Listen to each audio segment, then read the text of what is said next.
Brittany's gonna talk about difference between commercial and residential, things you need to consider.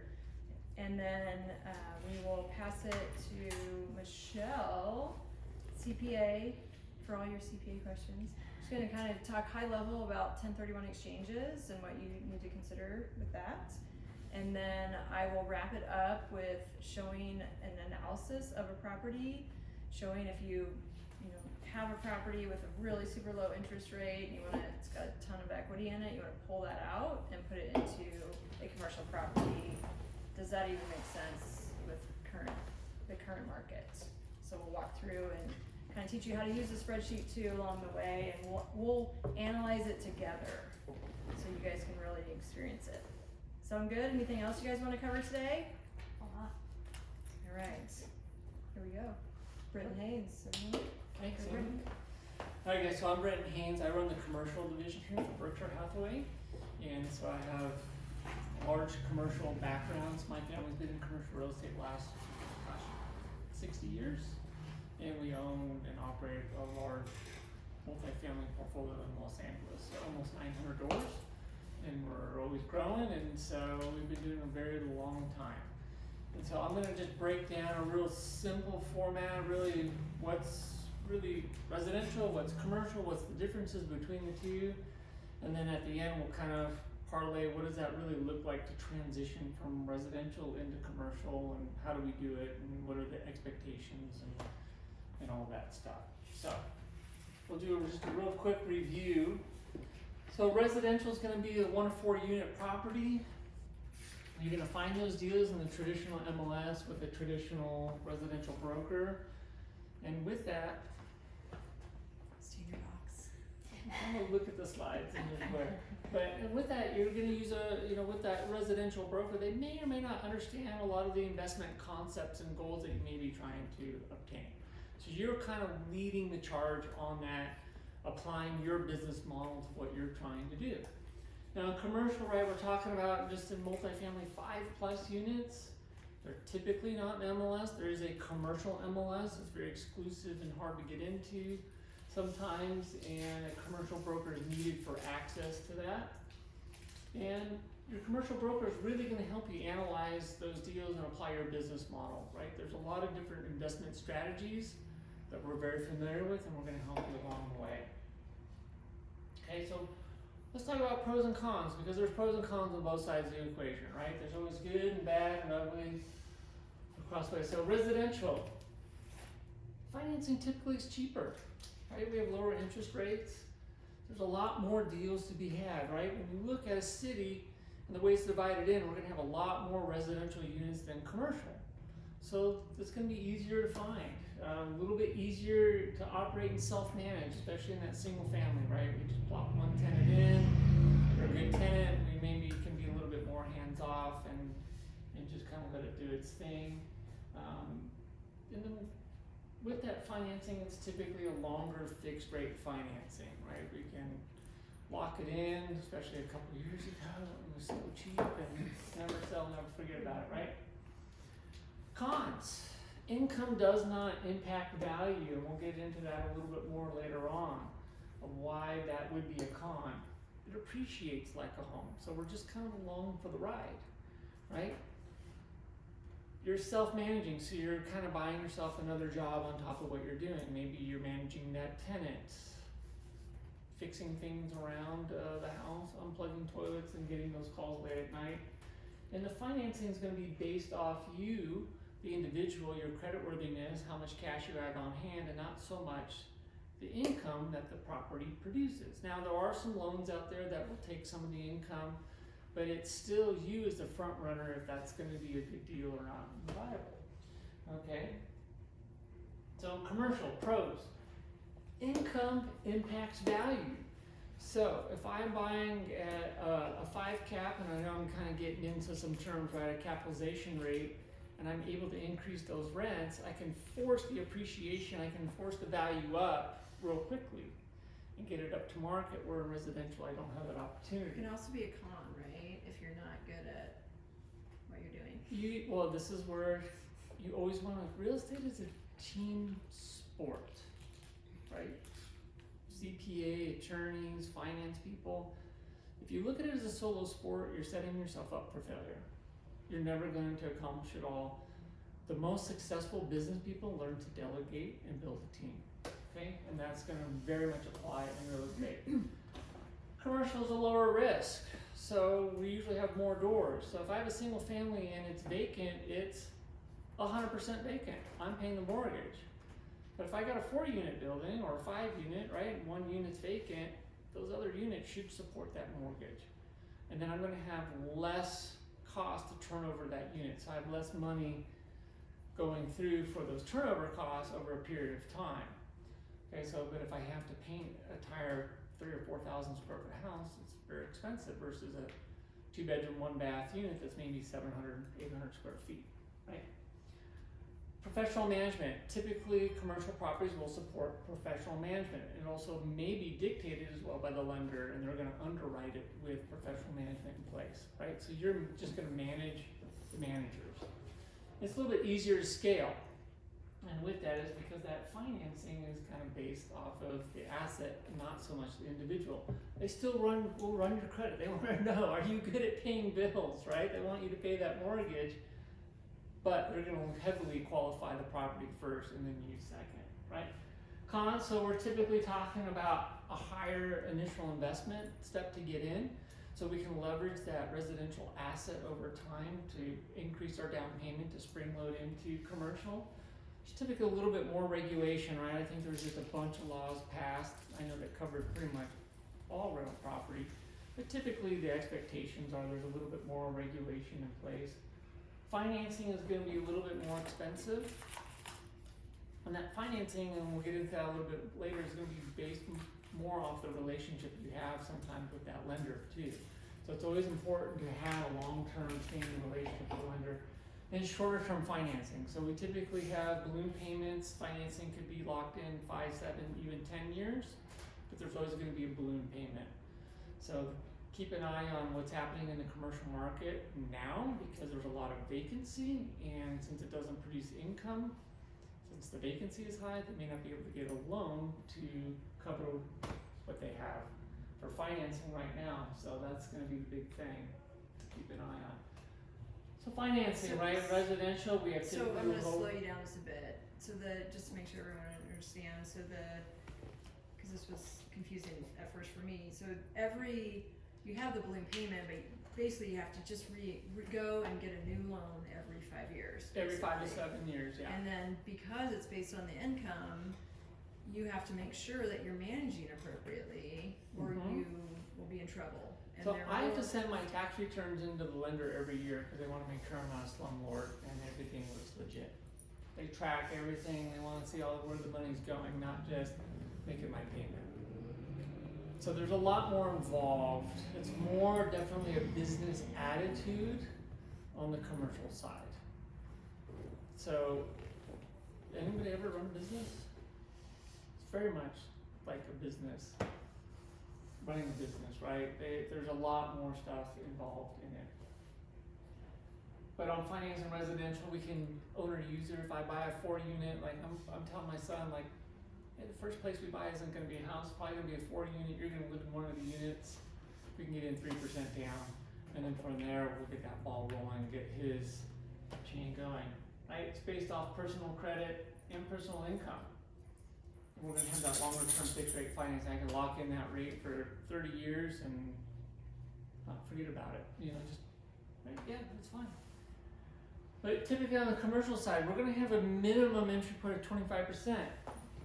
Colorado in the current market, this is not a 25% market. We're in that 35 to 40% range for a down payment. That's a hefty down payment. So you're not going to start in the commercial market. We're going to start you off in the residential, get your business systems in place. And what Michelle's going to talk about later is the #1 wealth building tool out there is a 1031 exchange. And we're going to roll that equity into their asset, and that's where you're going to get your down payment from. Right? So they're going to look at the deal and base your financing off the asset itself. It's going to have to, what they call debt cover. And what that means is it has to produce more income than what the debt is. It has to have, basically at the end of the day, it's got a cash flow. you're not gonna buy a negative cash flow property. If you buy a negative cash flow property, you just buy yourself a liability, not an asset. Okay? If anyone tells you to buy a break even or negative cash flow property based off of pro forma, it's not a very wise thing to do. Markets turn.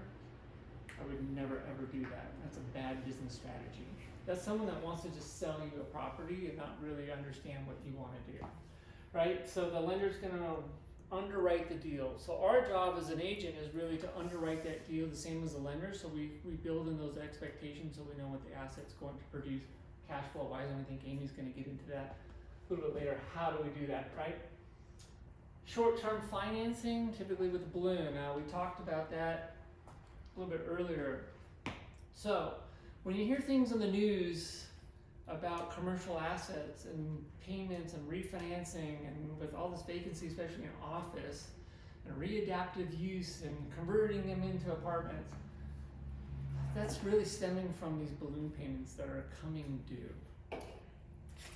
So they're not going to debt cover, because if they're used to 90% occupancy and now they're at 60%, they're not producing the income to put the loan against it anymore.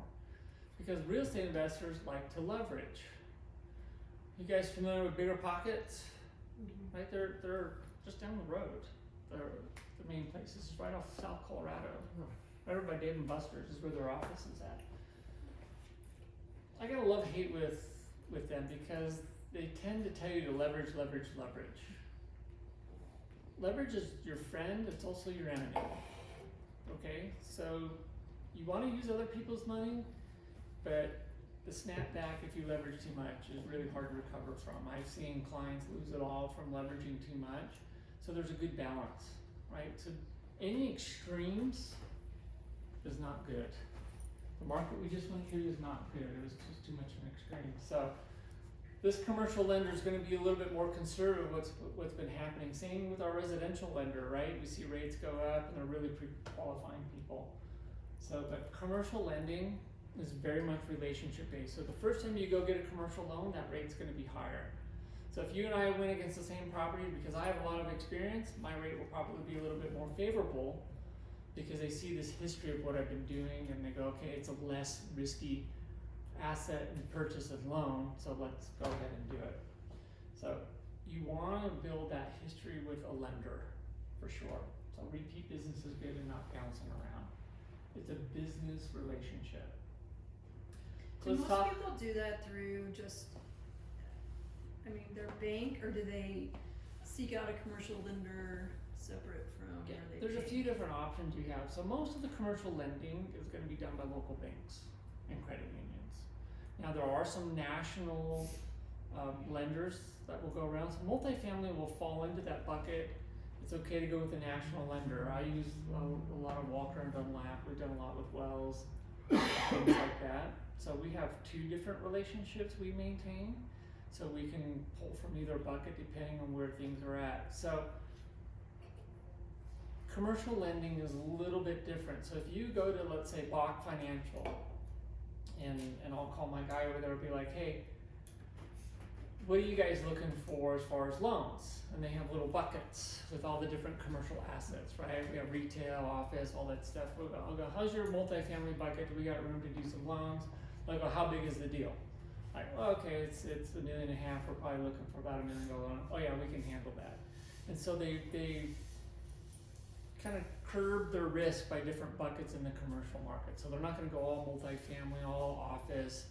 And so some of them sometimes will have their buckets full and say, oh, we're not lending right now, especially with new clients. If you're an established client, they will push those boundaries a little bit more and go, oh yeah, we'll take care of you for sure.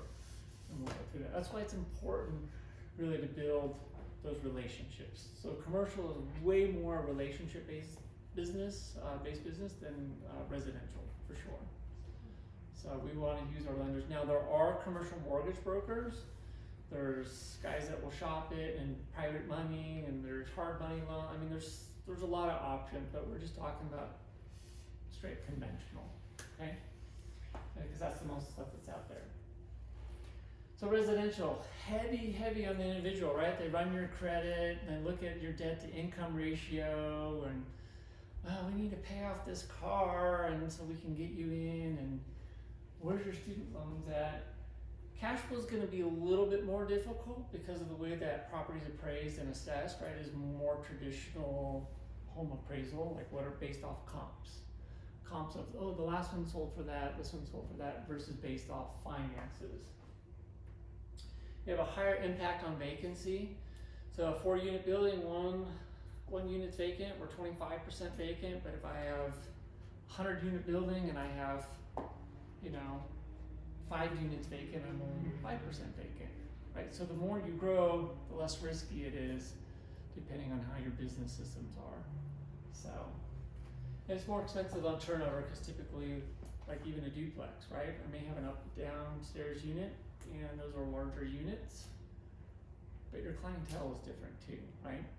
So someone renting an apartment is going to be different than someone renting a home. So.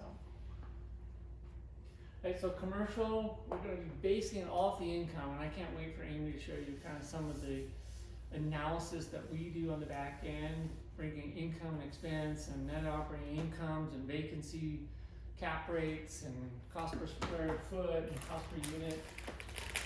Less vacancy is a less impact. Okay, so we're typically going to use 5%, sometimes 7%, depending on the area. Cash flow is going to be more consistent. Okay, so we're going to bake in, so that lender is going to bake in the underwriting, professional property management. Usually property managers, the good ones will bring their value and even bring you a little bit more money. So they'll pay for themselves and a little bit more. They'll manage some of those repairs. And it's really worth having them on board to free up your time. The whole point of building a real estate portfolio is time. We can make more money, but we can't make more time. The time that we have allotted is what we have allotted.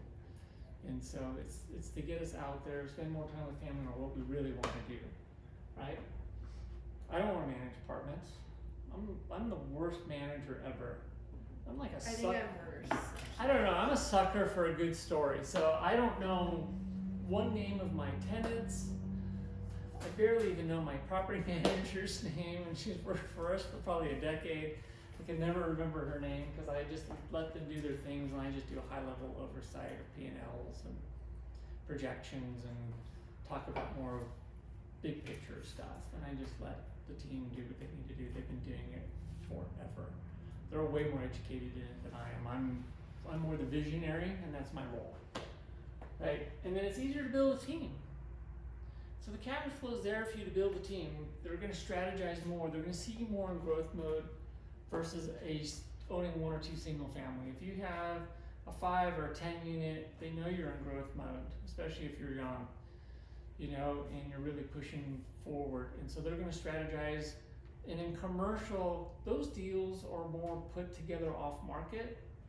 So we communicate a lot with our clients and be like, look, I got a great little 7-unit for you. I think it's perfect time for you to exchange out of your 4-unit, get into the 7-unit. This is an off-market deal. This is what the guy wants. Here's the numbers on it. What do you think? And then we move forward. So when you look in the commercial side, you start flipping through the comps, and you're like, I would have bought that deal. I would have bought that deal. Like, I don't ever remember seeing these deals on the market. And you look at it and you dig through it. They were never on the market. They just closed, and they're all off market. So we create a lot of opportunity for our clients that way. Okay? Management, right? Residential doesn't always have enough cash flow to support management. Usually when we put management in place, it turns into a negative cash flow property. Now, sometimes some people need that, right? And sometimes I'm going through it right now with a client that self-managed, and the tenants are playing tricks. She goes, I don't know what to do. I go, you need to call Grant Vanderyacht. Well, he's like $3,500. You need to do what he says you need to do. So you didn't really save any money at the end of the day, right? Because she self-managed, and now we're kind of in a little bit of a pickle. And commercial is always going to include management in the underwriting. Now, when you first transition in, a lender may want to see, transition into commercial, a lender may want to see a professional resume. Okay, it's very hard to go day one into commercial unless you have some sort of mentor, history and property management, something like that, because they want to lower the risk. Everything's about lowering risk, right? That's what we do for our clients. We advise them, we walk them through that process. There's always risk involved, but we want to mitigate as much as we can. And so they may have you put together what's called a professional resume. What does that break down? What does that look like? What is your history? They don't want a work resume. They want to know, right, in rentals, what is your history? Who are we partnering with on that? And so I've helped a few clients put one together. Usually we can get through that pretty quick. So I don't think I've ever seen a client lose something because of that, but they just want to understand who you are. And that may be before they even give you a rate quote too, you know, but there is a baseline rate. So conclusion, right? If you're in a growth mode, you want to have a goal of getting into commercial. Commercial is going to support that management place, which is going to free up your time. You're going to be able to do what's called a value add play in a lot of these apartments that are what's called Class C, so an older building, which is kind of going to be more of like an entry level type play where you can put in some forced appreciation. In other words, I can take my unit that I have now, it's a 2-bedroom, 1-bath, I can fix it up. Instead of paying $1,000, now they're going to pay $1,300, and I put $10,000 into that unit. And so once you get into commercial, you're able to scale and climb that ladder a little quicker. You figured out your processes a little bit, and you started building your team in residential. So when we get into commercial, we're going to have a little bit more running room to do that. And through some strategic plays, from value add plays, from repositioning some equity for growth, and maybe we can even take some of that multiple smaller residential, put it into multiple commercial assets at once. So I had a client that had 20 single family that his father left him. His father passed away. It was about $5 million in single family, all paid off. And we worked with a residential broker, and we exchanged each one of those homes, sometimes multiple, into multifamily. So that was 20 years ago.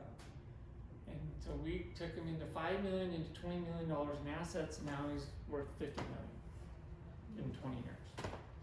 And he hasn't worked since we started transitioning him into multifamily. So he was a full-time real estate investor, and we repositioned many assets over the years for him. And now he holds, and he just refinances and pulls money out and buys other assets. So. And then his kid will. His kid will hopefully not blow it, you know. I think that's me and my brothers. Our job is not to blow it, right? Is to continue on the legacy. And I'm already training up my son who's 17. We're looking at cash flow projections and Excel sheets, and I don't get the teenage attitude, right?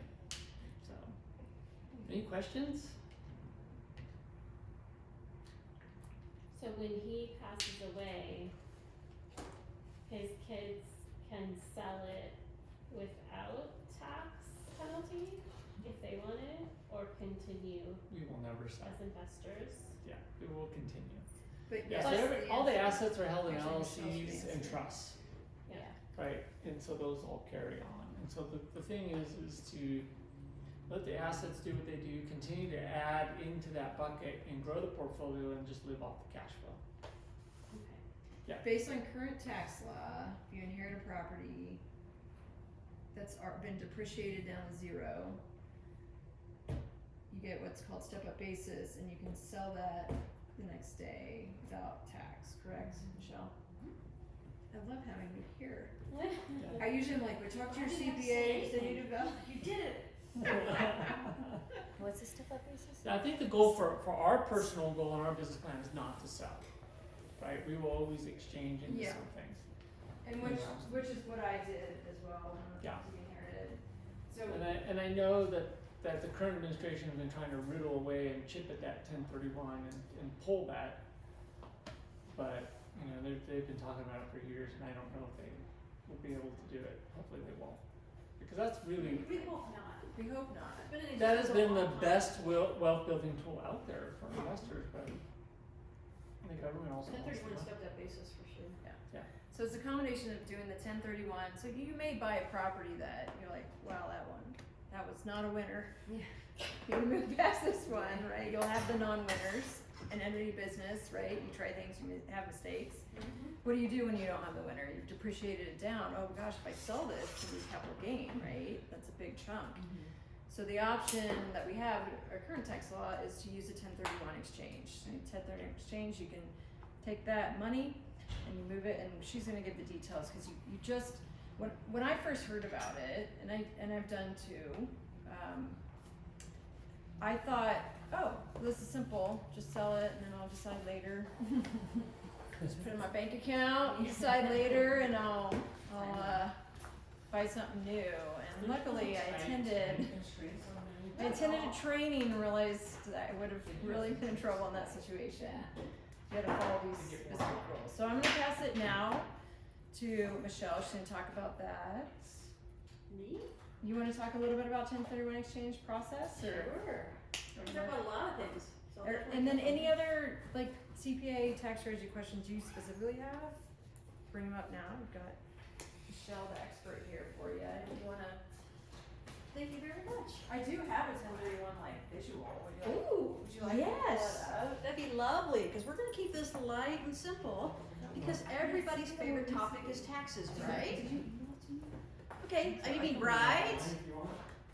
Yay? Oh, yeah. Okay, there we go, everybody's enthused.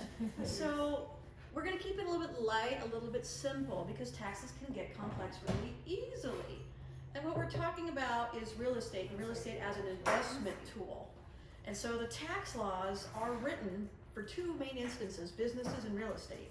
And so all of these amazing things are already in the tax code, you just have to know where they are and how to apply them. 1031 exchange is fantastic. It's been around a long time. And basically what the 1031 exchange is, because it's 1031 of the tax code, is how can I sell a property and defer the gain? Because typically I sell an asset that's appreciated, or I sell it for more than what I bought it for, I have some kind of capital gain. And so you think about your primary residence, section 121 is the exclusion code that says if I've lived in my home 2 out of the last 5 years, I may be able to exclude up to a certain amount of the gain. So for a lot of people who may be selling a primary residence, they may not pay tax on that. But now we have investment real estate, and section 121 does not apply. It's a primary residence tax code section. It doesn't apply to investment real estate. And so we have 1031 exchange. The 1031 exchange is just essentially saying, I'm gonna sell real property and replace it with other real property. And I can sell residential, commercial land. I can replace it with residential, commercial land. Has to be real property, so real for real. But I don't have to exchange the asset class for the same type of asset class. But here's what we're doing with that 1031 exchange. We're basically deferring the gain that we would have reported and paid tax on. And so I can sell a property without any kind of capital gain by rolling it into the new property. Sound pretty good, right? As long as it's the same value. So Right, good, or above. good question. So how does that work exactly? Because let's say I have $1 million property that I want to exchange and do into something else. What are the general rules? Well, there's a few of them. And so typically, if I want to avoid capital gain, I need to roll the value of that old asset into an equal to or greater valued asset. Also, liability or debt relief is actually what we call boot.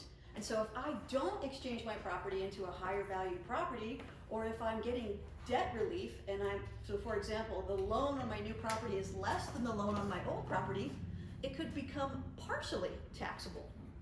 So there are some specific rules as it relates to 1031 exchange, but it's this powerful tool that lets me continue to own real estate without recognizing a taxable event. But now I've exchanged one property for another, and there's some specific rules. For example, on this lovely slide you have here, so I need to identify a replacement property within 45 days of selling my initial property. So my old property, my original property. And within 180 days of selling my initial property, I need to have closed on one of the properties that I identified within that 45-day period. Sounds pretty simple, right? But things can get complex because right now, the real estate market, the way that it is, it's harder to find that replacement property, make sure there's no issues with it, and close with it in that time frame. So it adds some complexity in that you do have this constraint, this time constraint, that can sometimes kill a deal, for example. And so if I only have a certain amount of time to identify property and replace that property, I have to be a little bit cautious of that and think about that. Kind of be proactive in how I'm gonna do this. Because if I identify 3 properties, but then I can't close on them, my 1031 exchange falls apart. And now the whole thing's taxable. Does that kind of answer your question a little bit? Yeah. Kind of complex, right? Questions on that so far? What if you sell, so you have a condo that you wanna sell, you put it into a duplex and you live on one side. If the duplex value for the portion that you're using as a rental is the same as the condo, are you okay? That's a good question. That's I don't know if I want to answer that because I would say like-kind property, and yes, I'm going to live in part of it, so technically it doesn't apply to personal use. I guess you could run into an issue with that, but I don't know how I want to answer that because it gets to be a little bit of a loaded question whether or not you have a complete exchange or if you have to reduce it by the personal portion of that. I mean, it goes off of intent, really. What was the intent? Did you intend to move into it as a personal and only rent out the other half? Because I do believe it does qualify for 1031 exchange exclusion, even if you did live in half. As long as the 1/2 is over or equal to.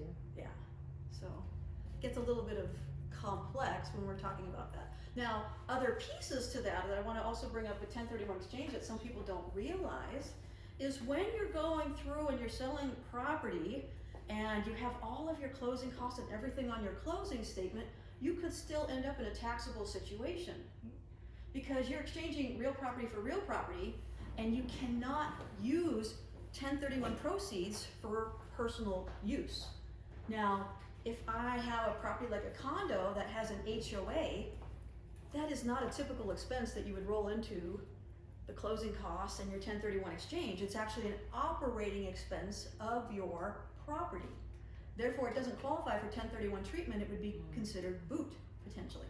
Boot essentially is, I've done my exchange, some of these expenses are deferrable and some are not. So if I'm using 1031 funds for these non-qualified uses, it ends up turning into boot, which is a taxable event. So let's say in that example, I'm exchanging a condo for a duplex and they pay the last period's HOA and up until closing. Well, technically that's a bootable item that could be taxable. So what some title companies will do or some investors will do is they'll make sure that the payment for the payoff of like the HOA and some of those types of expenses are not coming from 1031 proceeds that are being applied to your new property.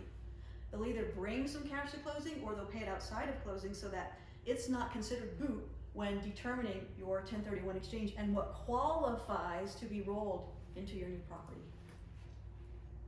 Questions on that? And you said boot is not taxable or? So boot is taxable. So boot is essentially non-qualification of a portion of my 1031 exchange. And so you don't want, if you're actually achieving true gain deferral, you don't want a portion of that to be taxable. So for example, what if I did a 1031 exchange, but I didn't roll it into a property of equal or greater value? Then what? So the portion that I ended up not using because it becomes boot. It's a taxable event. That's essentially what boot is. Okay. It's, well, I've done this deferral, I've reduced or eliminated my capital gain, except if it counts as boot, in which case that is still taxable. Unless they live in that house or condo or duplex for at least 2 out of the last 5 years. So let's say you had a partial investment property, partial personal. There's a different rule if I lived in it first and then rented it versus renting it first and then living in it. But typically speaking, if I've lived in a property 2 out of the last 5 years, and for a portion of the time that I owned it, I also rented it, you may be able to use the section 121 exclusion for the 2 out of the last 5 years. You may have a partial proration of capital gain. So you're adding some complexity, but there are some strategies in the code that you can do multi-use types of property like that and still be able to see some tax savings in terms of reducing or eliminating that potential capital gain. Is that the same in every state, or is it different? Well, we're talking about here in this class mainly federal tax rules. Can it be different per state? Sure. But we're talking 1031 exchange, which is a federal tax code. So essentially that portion of it remains the same. Now, does the state conform to these federal tax deductions? That's state specific. Here in Colorado, typically we conform to federal deductions and elections. And so when you have these special types of deductions, Colorado will typically conform. Here's an example. Meals, 100% deductible. Federal, or 50% deductible. Colorado typically follows that. Now last year, Colorado did not. And so even though 2021, 2022, 100% federal deduction for meals for a business or even somebody who had meals in their business, but Colorado only recognized 50%. So even though you got 100% deduction at the federal level on your tax return, you had to add back 50% for Colorado because they did not conform to that special tax rule. And so typically speaking, we're talking federal in this kind of a setting, but here in Colorado, I can comfortably say that typically Colorado conforms with federal, except in a few instances where it hasn't. So that's 1031 exchange. It's a very powerful tool of taking income, deferring it, and continuing to build on it at the same time. And so one of the questions that comes up is towards the end, and maybe I'm just done with real estate, I want to retire and I don't want a 1031 exchange, I want to sell my real estate, what happens to that gain? And typically it just keeps building and building and building to where I have this deferred gain that at some point may be recognized. Now, one of the loopholes that still exists in the tax code is if I'm exchanging in the very last time, I've got a property and I roll everything into that and I'm attempting to rent it out, and either I'm not able to find a good tenant, or for some reason, I've made my attempt to make it a rental and I eventually move into it. Now the question becomes, what happens to that gain? And so if I live in that home as my primary residence for a certain period of time, that gain sort of like just falls off. So there's a strategy there. But what do I do if I have like a $10 million real estate portfolio that I sell or exchange into this house or whatever it is I end up exchanging it to?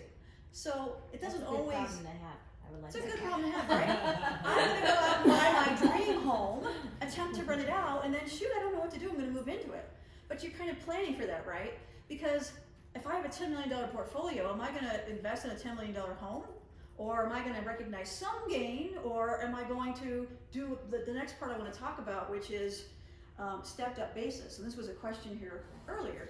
And the reason why this is also a valuable tool for wealth building is because the goal behind stepped up basis is I step into the shoes of the person who owned that property previously. And so if they owned it for a long period of time and that home has appreciated, that property has appreciated, if they were to sell, that would be a huge capital gain. But if I can inherit that property, then I step into the shoes of that person, but at fair market value. And so that difference between fair market value of when they passed away versus when they bought that property goes away, disappears. And so a $100,000 property that I purchased and it's now worth $1 million, suddenly my basis is $1 million.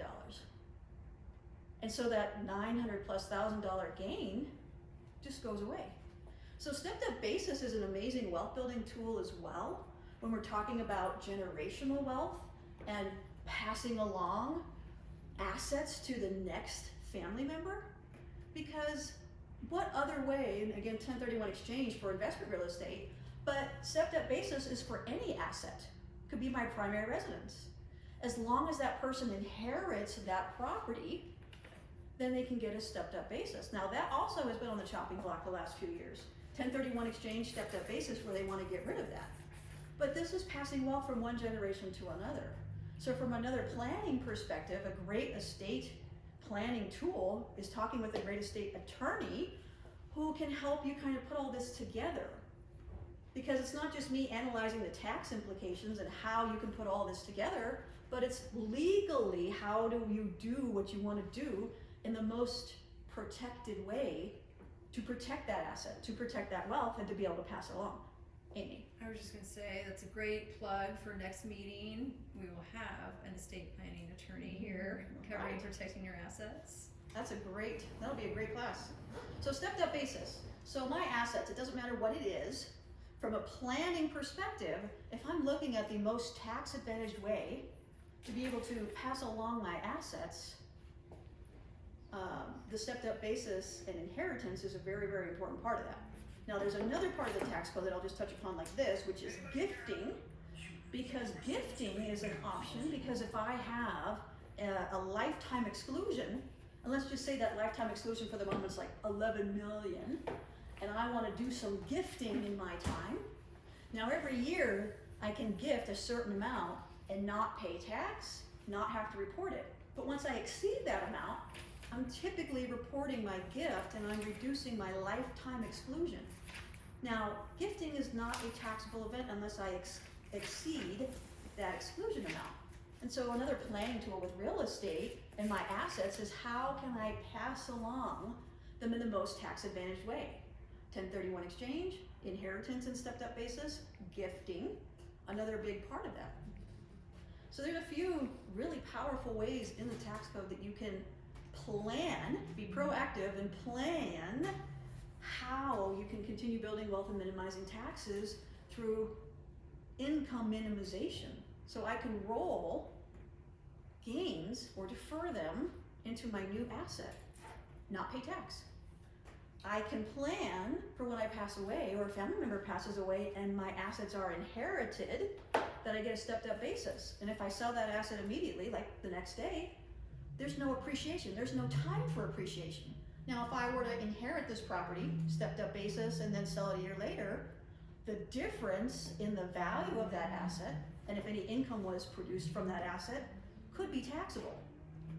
But I just offset a huge chunk of money that would have been taxable had I not structured it as an inheritance. And then gifting can be important too, from a planning strategy, even combining all these strategies together for how can I disperse my assets in the most tax advantaged way, take advantage of exclusions that the IRS has in place to again minimize or eliminate the chances of a taxable event. What if there's multiple people that inherit it, and then there's only like one person that actually really wants it, and then they sell it to the rest like, for the stepped up basis? Yeah. So what then? Do they have to pay capital gains? Is Well, I mean- selling their portion of it? Well, let's just say they do. So, 3 siblings inherit their parents' farm. And 2 of them say, I don't live in the Midwest, I don't farm anymore, I've moved to the big city, I don't want it, you have it. The family member that stayed behind, you have it. So first off, they get that stepped up basis. So right now, they have no taxable event, as long as the stepped up basis rules are still in play. If they sold to that sibling, there's no gain. And that person, that sibling now has basis for what the total would be of the 3 of them. Now, at that point, that person now has this established basis. And so at some point, if they do sell, and if let's just say they decide the next week, I don't want this property after all. Okay, there's probably not gonna be a gain because in that amount of time, there's probably not enough appreciation or income to really create a taxable event.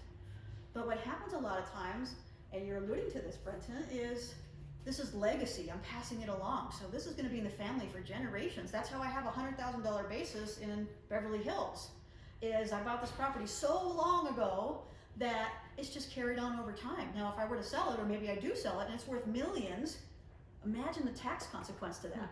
But if I'm looking to avoid that, there's a strategy. So it could be my primary residence, and I know that if I do certain things, I can convert my primary residence into an investment property.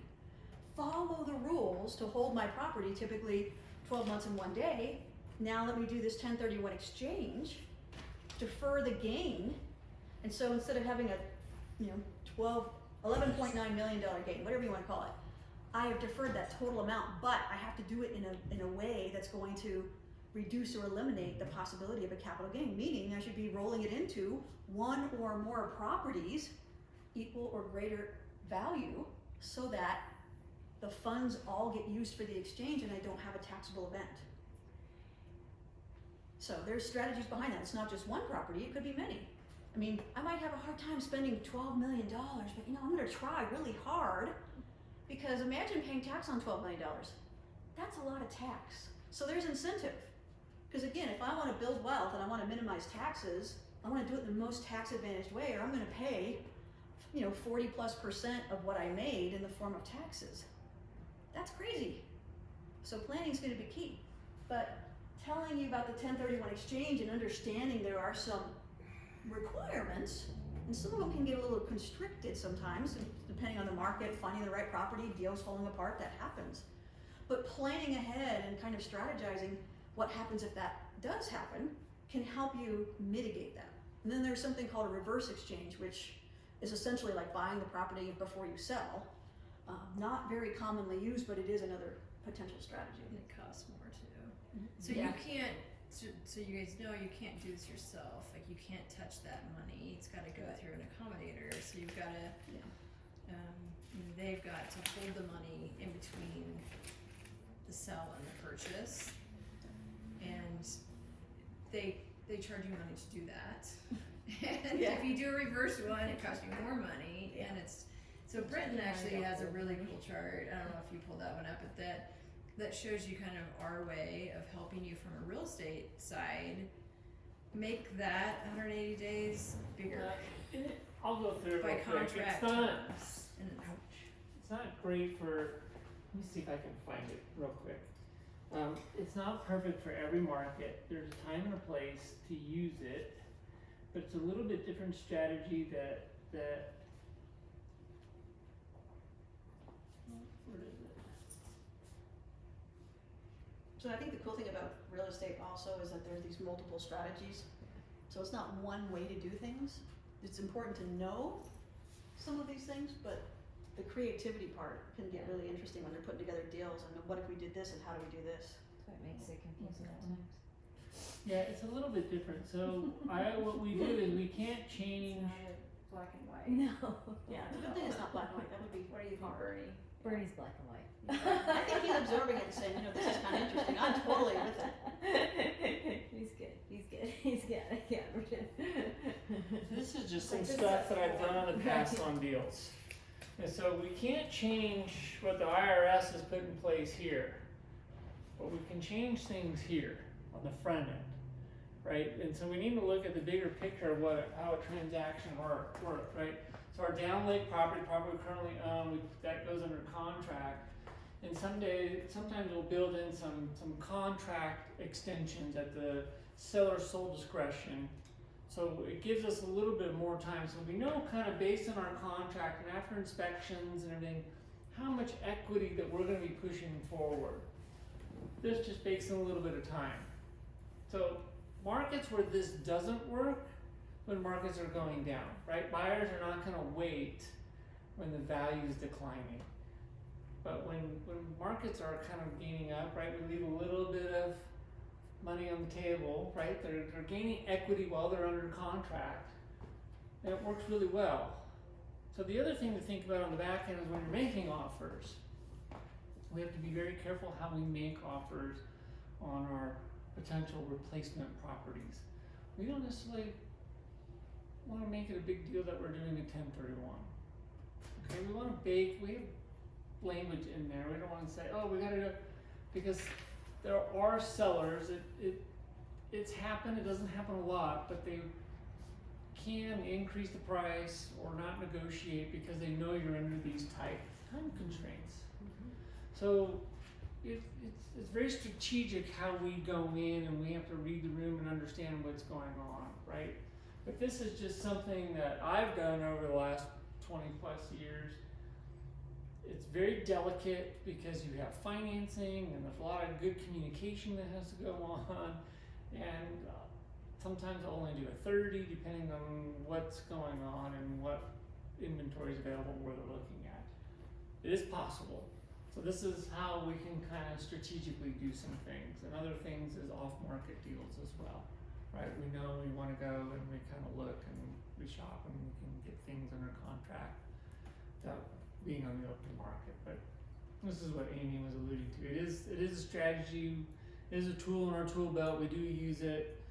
I wouldn't use it in this current market, but it is a tool that we use. So we are declining. We're kind of flat, a little funky. It's just A little sluggish. it's just a weird market. It's not a bad market. It's not a good market. It's just it surprises you every day. Like things that happen. It's just like we were talking about earlier. There's houses going under contract for $60,000 over. Then there's things that are going under contract $20,000 under. And this is where pricing and analytics really come into play. I spent the last 3 days teaching a commercial class, so it just ended today, and they were all kind of talking about it. I said, guys, this is where skills are developed, right? It isn't just filling in a form anymore like 2 years ago. You say, take it or leave it, right? What do you want? It's $100,000 over now. What do you want? You know, you're like an auctioneer, you know, and those days aren't here anymore, and I've never seen anything like it. But this is just a little tool that my family's been using for decades. So I was gonna start pulling this up. Do you guys have any other questions? CPA, any tax So questions? Michelle, are you doing taxes, are you working as a? So I do have a practice focusing on, real estate tax. Okay, so do you prepare all of for taxes for your clients, or do you work with their? Yeah, so we're full service, bookkeeping, payroll, tax returns, compliance, 1031 exchange, Yeah, planning, advisory, are you doing larger clients or small clients? small, medium, large. Small, medium? She does I mine. wasn't sure how that all works.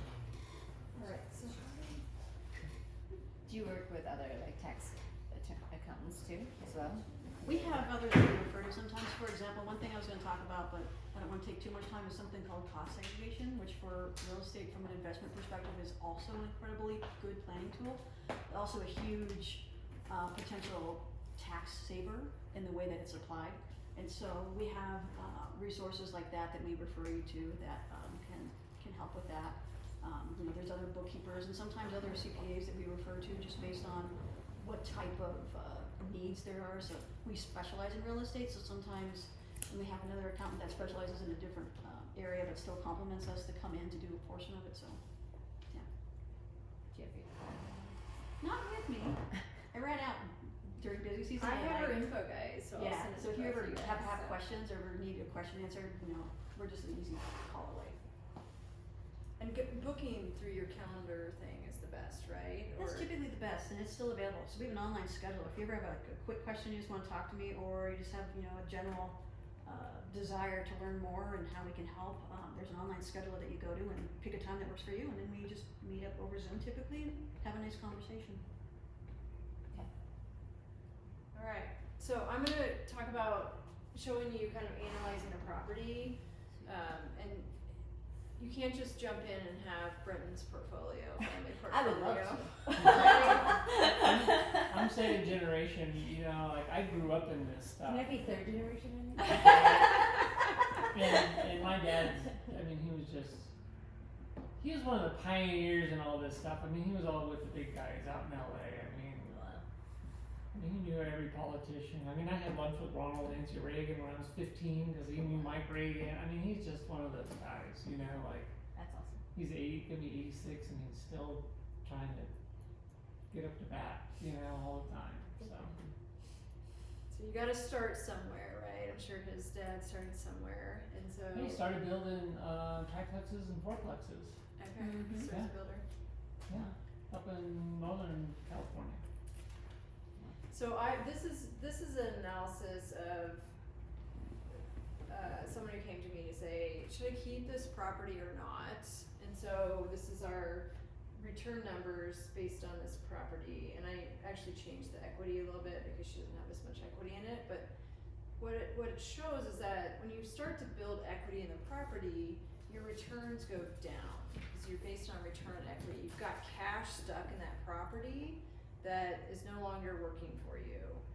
If you took that out, and you took that 400,000 and did something else, could you make more return? So that's what we're gonna kinda show you. And the question is, well, it's such a good deal though, I've got a 3.88 interest rate, I don't wanna lose that, it's cash flowing good. Can I take something that's at 3.88 and move it into something that's 7-ish, right, and make money? So I did another analysis just of a duplex. Oops, that's not. It's a duplex. It actually expired. They wanted 800 for it. It wasn't worth 800 really, but it's still, they never sold it. So it's out there. And this is a 3-2 on one side and a 2-1 on the other side. So it's you know, running the numbers, and it all depends on obviously what assumptions you put in here, but running what market rent is, you know, and this is actually only using a portion of that equity that you would pull out. So if you sold that and got the 400,000, you could buy this one and maybe another one, right? So putting the 25 down, looking at what the numbers look like. And so they're slightly higher, but the big thing is on appreciation over time, right? Your number keeps getting bigger because of leverage, right? Your top line. So it can cash flow positive with the 7% interest rate, you know, when you're putting that percent down. So taking that money out of that one property, you put in another. Then I said, well, what if I took it out of that property and put it into a commercial property? So we're gonna analyze together a commercial property and kind of show you how returns can get better. So we're looking at this one. And in the commercial world, you don't have a nice MLS to send you a pretty listing. You get, some people call them brochures or OMs, right? Yeah, OM stands for offering memorandum, Yeah. So this is what you would get from us when we send out, like, here's the details of this property. This is put together though by the listing agent. So we trust but verify, what is it? Yeah, trust but verify. Trust but verify, right? They can put whatever they want in here, just like they can put the wrong information on in the MLS for residential, right? You have to verify it. So this one is in Lakewood. Do you verify it through like their rental or? We would get financials, and we wanna know where they got their numbers from, right? So are they using old numbers for tax and insurance, is it current? Sometimes the OM will tell us, sometimes it won't, and so we're on the phone all day. A lot of Yeah. research, yeah. Yeah. So this is what they're offering, 1.525 million price per unit. These are all 2-1s, so 7 2-1s. They also are offering a 3.05 assumable loan through December of 2026. Is that unusual in commercial, assumable loan? Is it unusual? No, No. No, it's Not very pretty keen. owner carried too. there's lots of assumable different- loans, prepayment penalties, balloon payments, you get everything in commercial. So you won't have prepay in residential, but in commercial, if Right. they want their money, Right. right? It's a business. On for time, them. yeah. Well, they sell those notes, right? Is that part of the issue? They sell the notes, so. So investors wanna make sure that they get it, and if Yeah. not, they can make it up in a balloon payment or a prepayment, like a prepayment penalty, Okay. we pay it off early. Sometimes it makes sense to pay them off early. Are you seeing any, besides assumable notes, are you seeing any, seller carry financing? for So we some did a lot of commercial seller carry financing the last couple of years with these high interest rates. deals? Yeah, So it was a good opportunity for, a lot of sellers to cash out and not receive a lot of money. You know, they could take it over years I see. when they pay their capital gains, and then they use the interest rate to offset the capital gains, so I see. they like that, and then if that doesn't work out, they just foreclose and resell the property again. Right, right. So, So you can see that it's kind of updated in some areas and not in others. we would obviously go and see what they would allow us to go see in this property to complete our numbers, and often they don't allow you to see much of the property, so that's a little different and A lot of times surprising. tenants don't know the property's for sale, so when we walk it and we take pictures, a lot of times tenants will come up and I just tell them I'm an insurance agent, and then I try and sell them an insurance, and then they usually go away pretty quick. Do you have renter's insurance? I usually have business cards on me for my insurance guy. My name is Joe. Do you have renter's insurance? Oh, no, I gotta go. Oh, are you sure? You know, but they also are a good resource sometimes. Hey, is there anything wrong with the building? Yes, the tenant, and they'll tell you everything that they have about it. I just was back in Kansas and I did exterior inspections of my 4 duplexes there, and the property manager was supposed to let them know that I was coming, and I think either they didn't read the text or email, but I was just filming around and they would just be like popping out everywhere. So 5 of my 10 tenants came out when I was out there, so they are watching, and so it's if it's something They they need need to the keep under. cameras and all that stuff, yeah. Cause that, a tenant will get unsettled, right, when it's selling, and then they could do damage or just They cause. just don't know the process, right? And so they automatically go into my rent's gonna go up. Even though that they may have 6 months left on their lease, right? The rent's gonna go up probably no matter what, who owns it, you know? So they just automatically panic. So they also put, this actually is a pretty good one. A lot of times there's Mhm. information that we're like, whoa, where'd this come from? But this is a pretty good one that talks about what they've done. They've got they've actually went and got a quote, a recent quote for insurance. They put actuals 2024 taxes. But again, we will validate all of this. And then they put their own, they do what they say, here's currently what it's getting, and here's pro forma what we think it can get, because we're not charging market rent right now. And so they'll put those analysis in there.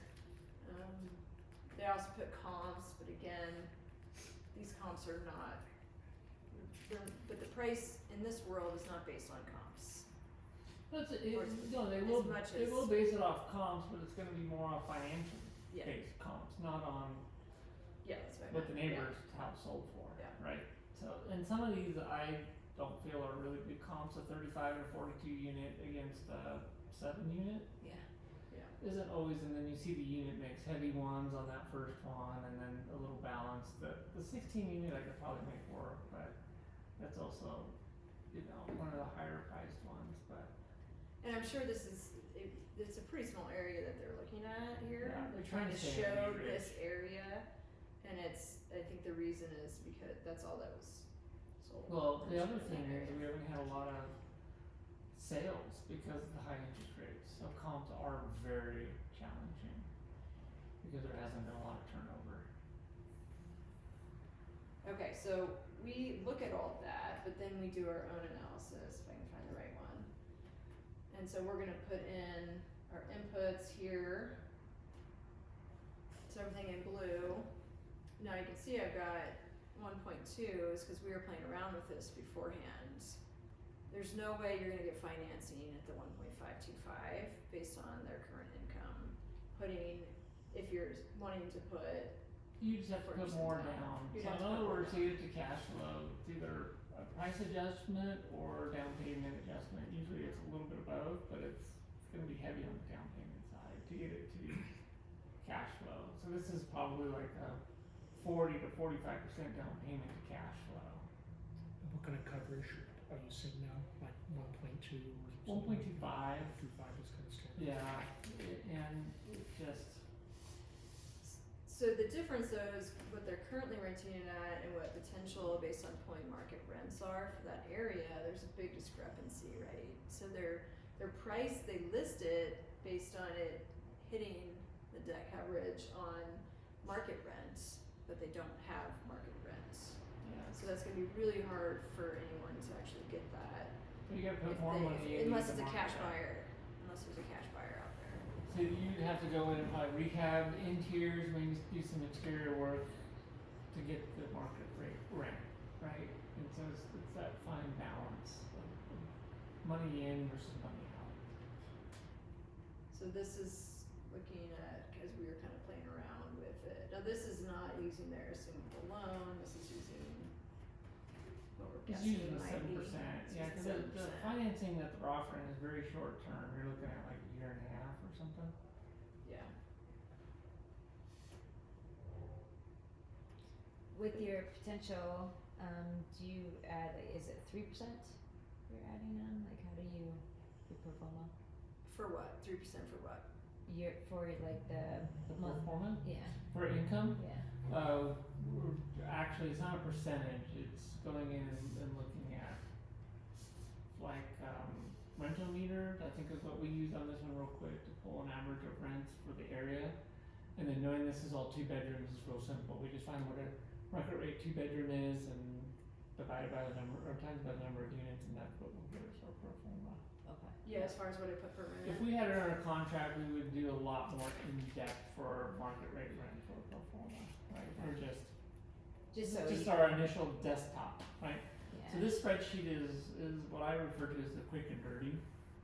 It just has a couple of columns, right? It's Yeah. just real simple. So this So is you don't what, get lost in the I analysis sent, paralysis. as I sent you, like for the ones you're looking at, is I sent you the rental meters, you can pop it in here and kind of see Yeah. all your numbers all together. But then you can, like, for, like, you wanna see how it is in 5 years, and you say, okay, Oh, over time, so Yeah. over here, that's where Analysis you of it. enter, so I put, for this one, I 2%, put okay. 2% for annual growth, so your rent's gonna go up 2% each year. Expenses are gonna go up 2%, appreciation's gonna go up 4%.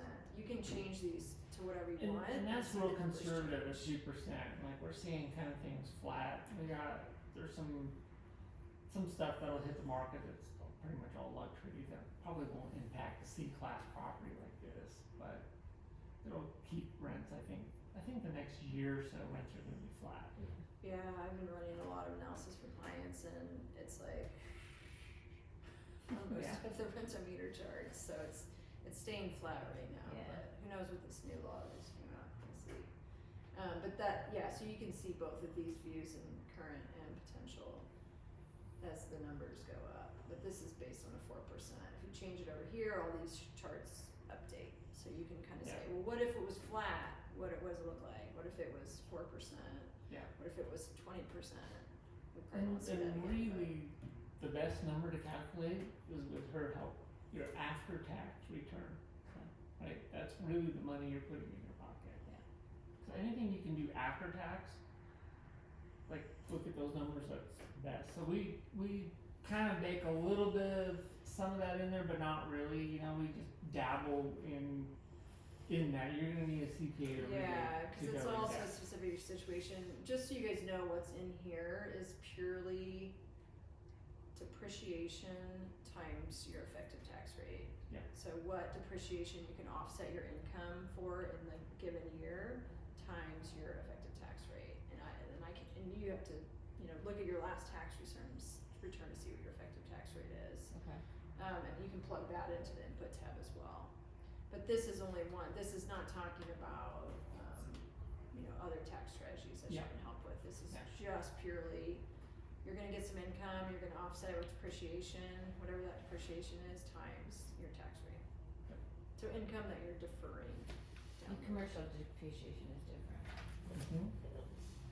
Well, 39, the residential and commercial, so you have commercial assets that will depreciate on a different scale than multifamily. 39, and short-term rentals actually fall under 39 for the commercial, Oh, really? actually. Oh. She'll help me find that and adjust my taxes based on that and correctly reported. Spread it out longer, so. So is there properties out there, but it's not like, oh, I just look at this list price and I'm gonna take it for that, right? There's so much that goes into what your offer is gonna be here Yeah, to hit the numbers that you want, but is it possible? Yeah, people are buying these properties, they're definitely still and just as a investing. totally different strategy, right? If you see like this building being on the market for 6 months, that's not uncommon. Okay, that's a normal market. If it takes anywhere from 6 months to a year for commercial, and it takes a lot of negotiations depending on where it's at. They try and hold the value. You won't see price reduction after price reduction every couple of weeks. They may do multiple price reduction, but it's over a long period of time. Or they'll just sit it out there and just wait to see what comes in. Yep. So it's cash flow positive, right? You're not desperate to sell. Yeah, they're making money on it. It all depends on what they want to do, you know, and what the goal is, and it's all a strategy behind everything. It's not like it's not emotional based, at least most of the time. I mean, you can have that happen if dad died and dad did all this stuff, and mom or the kids don't want it, then that maybe a little emotional. I mean, I've had it where dad's owned this property for 30 years and he did all the maintenance and he built that fence and he did, and it's just like, you gotta work way too hard. Like, this thing was a cash cow. He could have been out fishing every day instead of replacing toilets. They just get sucked into it. Yeah. That's why I would say, like, get into something and get the manager in place so you can free up your time. Your time's way more valuable. Way more valuable. And especially even if you choose not to do that, your numbers have to show that you're using a property manager, or the lender's gonna run their own numbers and The lender's gonna put it in on they're that. gonna put it in, so. Especially if you're new, they're just like, nope, you need to get a professional property manager in place. Nope, but is that 10%? I see a lot of 8. 8 to 10. Yeah. 10 is on the higher side. I've had a lot of clients at 8.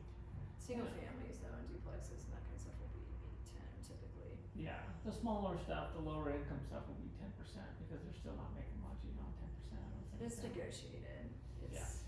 And the more properties you bring, the more they manage, the more you can dwindle that down. How did you figure out the appreciation and the reduction in loan balance? Like, It's all based on your inputs, so whatever you put in here, it calculates it. So I have a 4% annual 4%, appreciation okay. here. Does that change every year?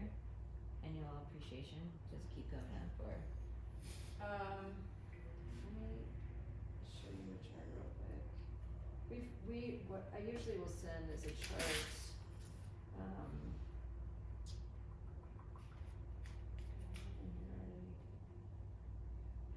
I'll just show you this one, I just sent this to a client. This is, Colorado Springs, That's a 20-year snapshot.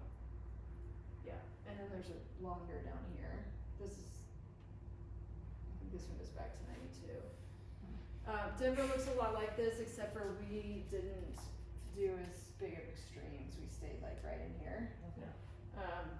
But this appreciation is what depends on supply and demand, so you don't, and this is not necessarily commercial properties, let me just specify that, this is residential properties. This is all residential, yeah. How does residential and commercial multifamily trend? Different. Because rent kinda is aligned with this, and rents drive commercial. Rents are gonna drive, values, so right? they're gonna kind of trail very similar, they're usually not too far off. I've never put them side by side. I don't, that's not my world, but, it's very similar. It really depends on, it's a supply and demand issue, right, of rentals, and where rents go, and vacancy, so if people are moving out of the area and there's a surplus, then rents come down, values go down, right, so. It's really weird because the pandemic kind of changed a lot of stuff, and a lot of properties sold on pro forma more than actual, numbers, and so that's still kind of looming out there a little bit. Sellers think they can sell in pro forma now, like that's the new norm, and it's not. And so, some get away with it and some don't. It all depends on what it is. But, properties are obviously, multifamily was just flying off the table for a long time, and now we're back to kind of like the normal